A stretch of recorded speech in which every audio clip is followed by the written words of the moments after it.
just to have that regular connection was such an anchor for me at what was a really turbulent time. And so it became a lifeline and a pleasure to show up and to listen and to be part of it. It was really so beneficial to me.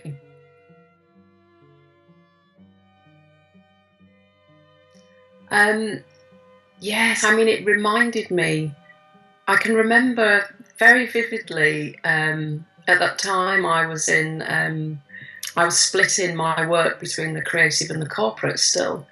And I had to get on a bus into Croydon, which is not the most glamorous of places, although, no offence to anybody from Croydon. But the bus would be absolutely chaotic. There were people arguing at 8:30 on a morning over places, and it felt very fractious, the environment. And I used to plug in and do the meditations on the bus journey. And this is what I was thinking, is you can fit it in. It doesn't have to be, you have to come to a sacred altar and to find that space, and I would just plug in and listen to it and sit there, and I could feel that connection to my own divinity. It reminded me, I recognised it. And I remember even once on the way back, there was a really stressed mother that was shouting at her young son. And I could tell she was really harassed. And I'd been listening before, and I just pulled this out because the noise was so loud. And instead of going to a place of judgment towards her, I just sat there and sent her so much love, to be able to handle what it was she was handling, and for her to breathe, and for her to show that love for her son.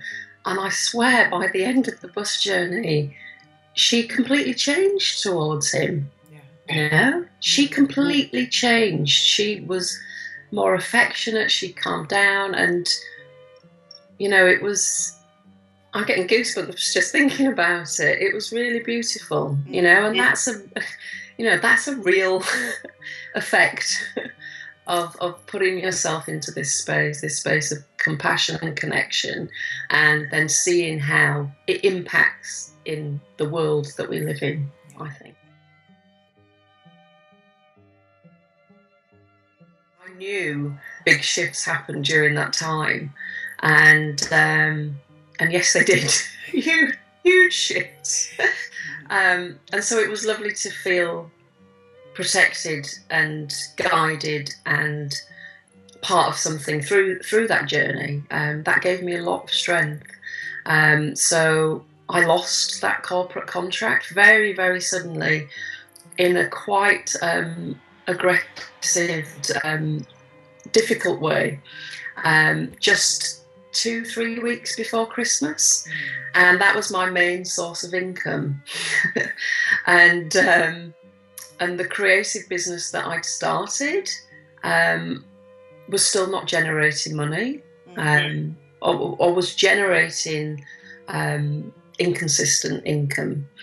And so I think I was hesitant to go fully into that. I liked the security that the corporate role provided.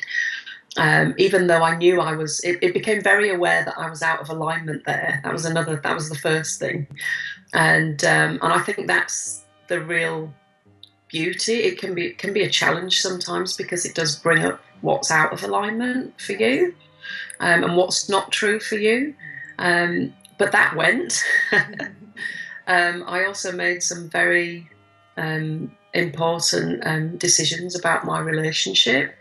And I think that helped me move from a place of fear to a place of love and forgiveness and acceptance about the chaos and the unknown that was surrounding me and in front of me. I then moved through quite a dark period of not knowing what was happening or where I was going or what I should be doing. And then into a beautiful phase of just creative explosion, expression, inspiration. It was just like I was on fire. And the people, the contacts, the opportunities that I'd longed for, that that I wanted to call in, all started to appear. It became so apparent, the support network that I had, the amazing community of women around me, and it all took off at what was a very difficult, challenging time. But the beauty of that, and it was a long held dream for me, that I denied for a very long time. I'd been 11 years in my last corporate role, with very, very limited space for any kind of creative thought, output, inspiration. The door was shut on it, and